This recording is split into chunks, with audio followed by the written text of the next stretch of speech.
Hello, it's Willie from the Ozarks, and it is May the 20th, and we're ready for Lesson 140 in A Course in Miracles Workbook for Students.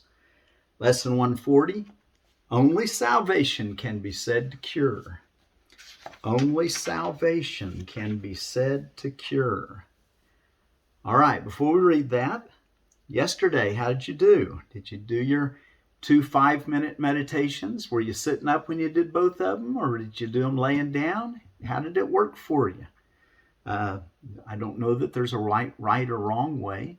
It's what works for you. So just be aware of asking yourself that question. Did you remember throughout the day, as every hour passed, to say to yourself, I will accept atonement for myself, for I remain as God created me? I pulled my paper out and looked at it throughout the day. I will accept atonement for myself, for I remain as God created me. And many times I didn't pull my paper out because I had it clear in my mind and I was at a peaceful place, and it recalled and just helped me go a little bit more real in this concept. Okay, it starts off, here is the end of choice. I will accept atonement for myself. He says this is the end of choice because every question asks, what am I? So there's lots of different forms, but it's always the same question being asked, what am I? Well, look what he has to say about this. When you ask that question, what am I? Well, your first question that's probably going to come up is, are you vulnerable or invulnerable? Well, if you're vulnerable and feel vulnerable, then you're asking it from a part of yourself that's really not even real. He explains this throughout the lessons this day or yesterday. To not know thyself is self-deception on what? A scale so vast its magnitude can hardly be conceived. So just to doubt yourself, to not know yourself, is self-deception. Well, how could that be? How does it be that we become a questioner of what is? How is it that we become a questioner of what is? Well, since we are alive, he says that we know what we are. The fact that we're alive, we know what we are. But he says that we've judged against it and lost our certainty. So we've judged against what we know we are, and we've conceptualized a self that's separate. And now we're asking the question from the uncertain self, from the separated self. And from that perspective, yes, you don't know who you are, but that's the perspective that needs to chill. And let it just be at peace, and let it not have a question any longer. In other words, ask from your certain self, ask from the peaceful self, ask from the kingdom of heaven self. Atonement remedies the denial of thyself. Okay? Atonement, at one-ment, it remedies this problem where we think that there's that we don't know. This denial of ourself, where we've judged against ourself. Yes, we've split our minds, part knowing and part not knowing. Only uncertainty perception listens to uncertainty.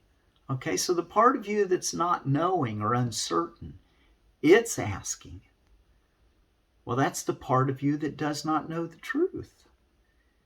Well, but there's a part of you that does know the truth, and that's what is even at the basis of the part of you that doesn't know the truth. The supporting life is that you know the truth. So that's really your true identity. It doesn't have to make this difficult. At one place in there, I loved what he said about, you can't doubt this, but you doubt it. He says, so yeah, that should alert you that you need to be paying more attention to what you perceive yourself to be, that what you perceive yourself to be must be a contradiction, because only love can be real. We can reason this much out. Okay, read I wanted to. Okay, let's look at paragraph 6. There was so much there. I just want to read it. In this insanely complicated world, heaven appears to take the form of choice rather than merely being what it is. Okay, it just is. But it appears to take the form of choice in this, what's he call it? Insanely complicated world. Of all the choices you have tried to make, this is the simplest, most definitive, and prototype of all the rest. The one which settles all decisions. If you could decide the rest, this one remains unsolved. But when you solve this one, the others are resolved with it. For all decisions but conceal this one by taking different forms. Here is the final and the only choice in which is truth accepted or denied. How simple is salvation? Simply choose heaven at one-ment. Realize you're one with everyone, and as one with everyone, the love that is going through you and from you and to you is for everyone. You're part of that everyone, and everyone that you see and think of is part of that one love of God. Okay, so in paragraph 7, we come to earth to awaken from the dream of self-doubt. That's what we come here for. We manifest this in this life so that we can awaken from this dream of self-doubt, of not knowing who we are, of not realizing that we're the Holy Son of God, free of all limits, safe, at home with God. And he also said in there that we're going to come back until we get it right. So take as long as you want. He's going to work with you. You get to set how long you want to take to learn. We come to see no more senseless musings as a holy mind in God. We have accepted what we are with all God's creation. So just accept what you are with all God's creation. No more senseless musings about who you are. I mean, it's okay. I mean, if you're going to ask. It's a path, self-realization. Many teachers. My teacher that Charlie was in the order of was Self-Realization Fellowship. You know, they were declaring that you can realize yourself. And this is what the Course is teaching too, is that you can be at peace, because the self that is your reality is always at peace. Today we accept at one-ment with all, so we might go our way rejoicing in the endless love of God. That was kind of what I kind of distilled out of paragraph 9. Today we accept at one-ment with all, so we might go our way rejoicing in the endless love of God. Did you take your 5 minutes and say, I will accept atonement for myself, for I remain as God created me? I will accept at one-ment with myself. I will accept atonement for myself, at one-ment for myself.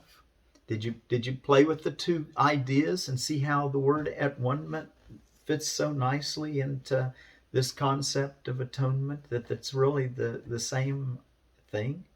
To be one with all our brothers in peace and the love of God? That is, and that's what we're accepting today. When I say, I will accept atonement for myself. We've not lost what God gave us when he made us like him in limitless love to all. We haven't lost it. It's still there. That's who we are. Each hour give thanks, for you're at one-ment. That was that last paragraph. He said, just give thanks every hour, for you're at one-ment. Okay, now let's go to lesson 140. Our salvation or only salvation can be said to cure. Before I read it though, let me show you what I've got here. These are some green fingers okra.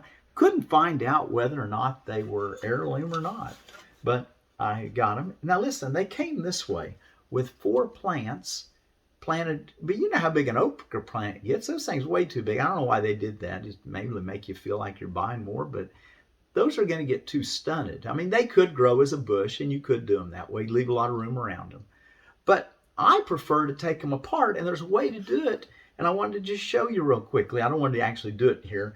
You put that in a pot of water, like a lot of water, a couple gallons, and then just let it soak up, and ever so, I mean, I did it in like 2 minutes. You can let longer, but let it soak for a minute, then joggle it around and tease the 2 parts, tease them apart. After you get it out of the pot, the dirt's going to start settling in your water, and you just start teasing them apart until in the water, and kind of move your fingers in there and kind of pull them apart, and finally they just come apart. And then you take those 2, if there were 4, take the other 2, tease them apart in the water, and the roots just kind of, you don't break a root at all. It's amazing how beautiful it works. A friend came here and showed me that. And so then I just put them in new pots. So, because I like my okra plants to get nice and big and tall. And, one okra plant, you can walk around, you have all kinds of okra. So, at least the ones I have, I'm not sure about these green fingers. They're kind of a new variety. I'll plant some in here, put some out that's warm. And okra you can just put out in seed. Easy. Okay, only salvation can be said to cure. Cure is a word that cannot be applied to any remedy the world accepts as beneficial. What the world perceives as therapeutic is but will make the body better. When it tries to heal the mind, it sees no separation from the body, where it thinks the mind exists. Its forms of healing thus must substitute illusion for illusion. One belief in sickness takes another form, and so the patient now perceives himself as well. Okay, 2. He is not healed. He merely had a dream that he was sick, and in the dream he found a magic formula to make him well. Yet he's not awakened from the dream, and so his mind remains exactly as it was before. He has not seen the light that would awaken him and end the dream. What difference does the content of the dream make in reality? One either sleeps or wakens. There is nothing in between. Okay. Paragraph 3. The happy dreams the Holy Spirit brings are different from the dreaming of the world, where one can merely dream he is awake. The dreams forgiveness lets the mind perceive do not induce another form of sleep, so that the dreamer dreams another dream. His happy dreams are heralds of the dawn of truth upon the mind. They lead from sleep to gentle waking, so that dreams are gone, and thus they cure for all eternity. Paragraph 4. Atonement heals with certainty and cures all sickness. For the mind which understands that sickness can be nothing but a dream is not deceived by forms the dream may take.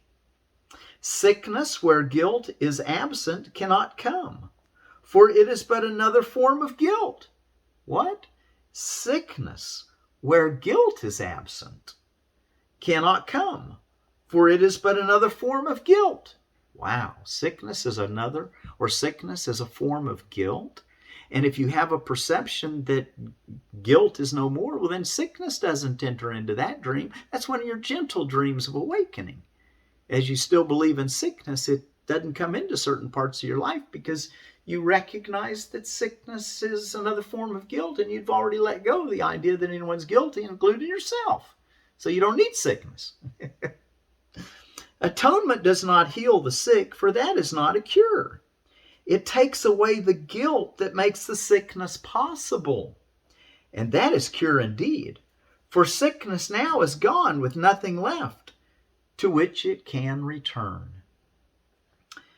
5. Peace be to you who have been cured in God and not in idle dreams. For cure must come from holiness, and holiness cannot be found where sin is cherished. God abides in holy temples. He is barred where sin has entered, yet there is no place where he is not, and therefore sin can have no home in which to hide from his beneficence. Wow. There is no place where holiness is not. And nowhere sin and sickness can abide. Okay, there's the truth. The reality is that sin is the thing that's unreal. It's the thing that can't be everywhere. So let's take our shelter in God. God who's everywhere and whose sinlessness is everywhere. And he comes to any holy temple where sin is not found, where it's not cherished, where sin is not cherished. That's God's holy temple. This is the thought that cures. It does not make distinctions among unrealities, nor does it seek to heal what is not sick, unmindful where the need for healing is. This is no magic.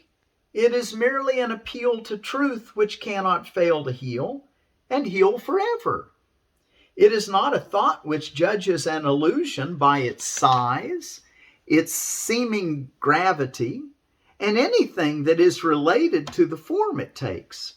It merely focuses on what is and knows that no illusion can be real.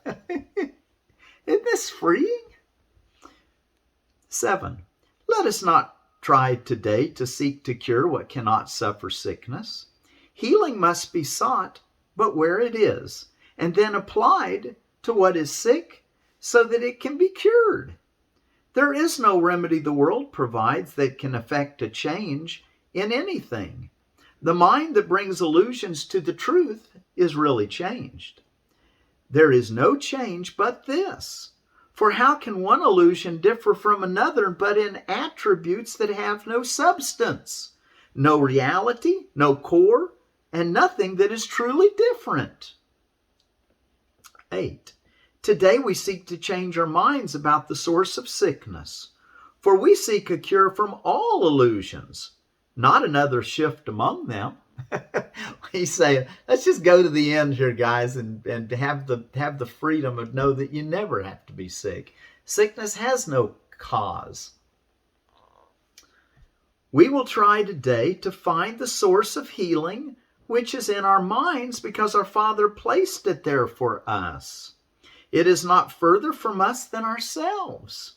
It is as near to us as our own thoughts. So close, it is impossible to lose. We need but seek it, and it must be found. We need but seek it, and not that it will be found, it must be found.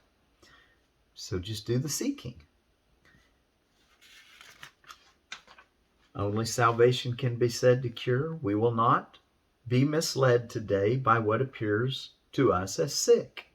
We go beyond appearances today and reach the source of healing from which nothing is exempt. Nothing is exempt from healing. We will succeed to the extent to which we realize that there can never be a meaningful distinction made between what is untrue and what is equally untrue. Here there are no degrees and no benefit, or here there are no degrees and no beliefs that what does not exist is truer in some forms than others. All of them are false and can be cured because they are not true. 10. So do we lay aside our amulets, our charms and medicines, our chants and bits of magic in whatever form they took. We will be still and listen for the voice of healing, which will cure all ills as one, restoring saneness to the Son of God. No voice but this can cure. Today we hear a single voice, which speaks to us of truth, where all illusions end, and peace returns to the eternal quiet home of God. The eternal quiet home of God. 11. We waken hearing him and let him speak to us 5 minutes as the day begins, and end the day by listening again 5 minutes more before we go to sleep. Our only preparation is to let our interfering thoughts be laid aside, not separately, but all of them as one. They are the same. We have no need to make them different and thus delay the time when we can hear our Father speak to us. We hear them now. We come to him today. Remember, it only takes 5 minutes. Now he's getting us good at going into the meditation quickly. There's no sense in having it take a long time. But stay in that presence throughout the day, every hour. And then when it's time to slip into a little longer, deepening quiet, where you're even deeper into the stillness, you can do it quickly. 5 minutes. It only takes a moment. 12. With nothing in our hands to which we cling, with lifted hearts and listening minds, we pray. Only salvation can be said to cure. Speak to us, Father, that we may be healed. Only salvation can be said to cure. Speak to us, Father, that we may be healed. And we will feel salvation cover us with soft protection and with peace, so deep that no illusion can disturb our minds, nor offer proof to us that it is real. No illusion, no sickness, nothing can come to us in our deep-seated self, where we're so peaceful that we realize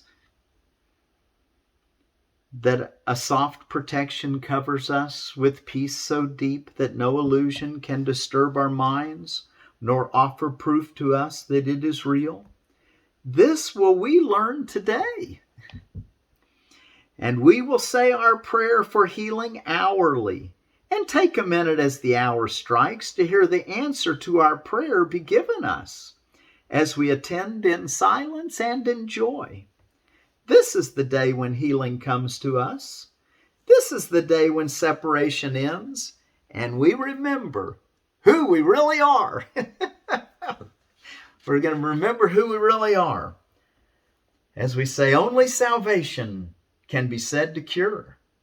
Speak to us, Father, that we may be healed.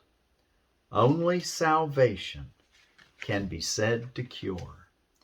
Speak to us, Father, that we may be healed. Only salvation can be said to cure.